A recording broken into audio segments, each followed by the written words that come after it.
Hi everyone. My name is Agnès Béguet and I work in CIRAD, which is a French institute in agronomic research for development.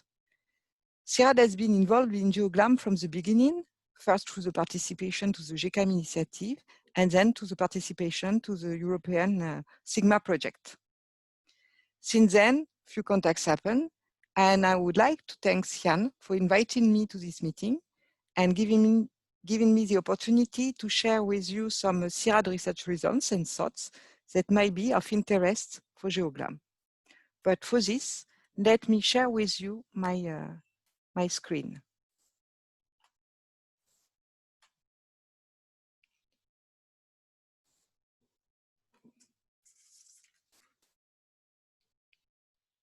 Almost. Okay.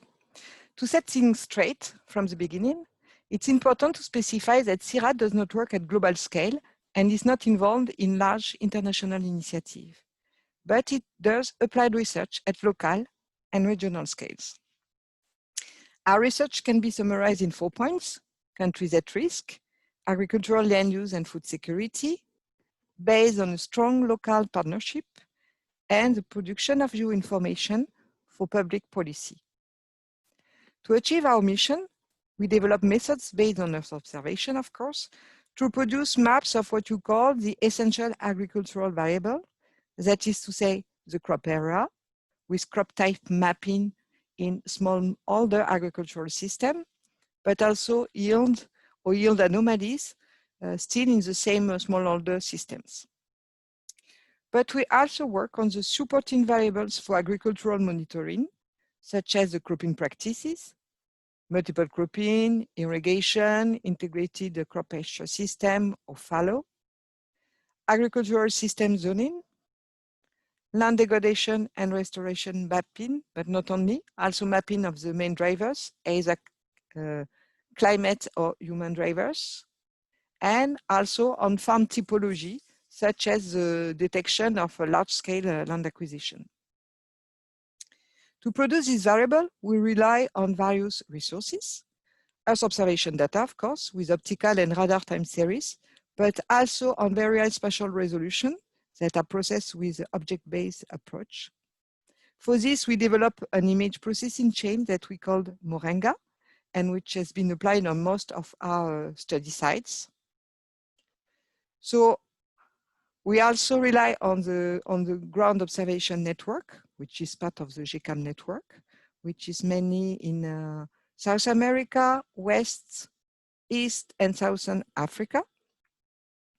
We also make use of modeling resources, such as the specialized agrometeorological model called SARA-O, developed in our lab for rain-fed cereals and validated in West Africa farming conditions. And this model and platform are used for AgriMet bulletin publication. But we also use machine and deep learning methods to build models that process heterogeneous data. By heterogeneous data, we mean satellite image, statistics, or also some text found on the internet, to produce food security indicators such as the food consumption score. And finally, we also rely on expertise from CIRAD scientists in different agronomic fields, but also on CNES, which is the French Space Agency expertise for the technical, methodological and technical aspect of remote sensing. We also relied on CIRAD platforms in partnership for research and training in Amazonia, in West Africa for food security, and in Madagascar for the islands, for the agriculture in islands. Finally, we rely on GeoDev. GeoDev is an information website, which is still in progress, on spatial observation of territories in the Global South that propose collaborative resources and downloadable documents on the major issues with environmental monitoring in the intertropical belt. Today, the agriculture, the forest, and the land cover resource pages are open. We have already about 100 subscribers, half of them being from Africa, and it's in French to share contents with our African partners mainly, but it will be translated. So what is our next step? Thanks to the support of a new permanent position that will be open soon in our lab, we have the ambition to work from the essential agricultural variables to the essential food security variables. Still derived from Earth observation, of course, but useful for tropical agrosystem in all their diversity, from the agroforestry system to the agro-industry system.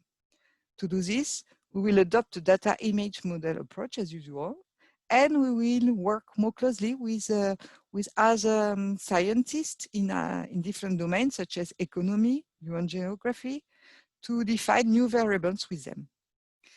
Finally, we will go from tailored to generic approach, thanks to the new data science methods and tools. Finally, we identified 3 main domains of collaboration with GeoGlam. First, through the link between GeoGlam and research. What relevant research results could be transferred to GeoGlam and how? And in the other way, what are the technological locks identified by GeoGlam that could be transmitted to the research lab? Second, how GeoDev network could be connected to GeoGlam Knowledge Hub.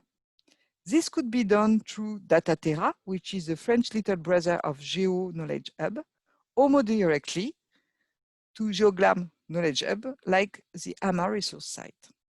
And finally, we hope to go on with the GECAM collaboration with some questioning about the funding and the security in some countries. To conclude, I have indicated a list of some recent publications related to GeoGlam that could be of interest for you. Thanks a lot for your attention. I hope we'll have soon the opportunity to share some discussion with you. Bye.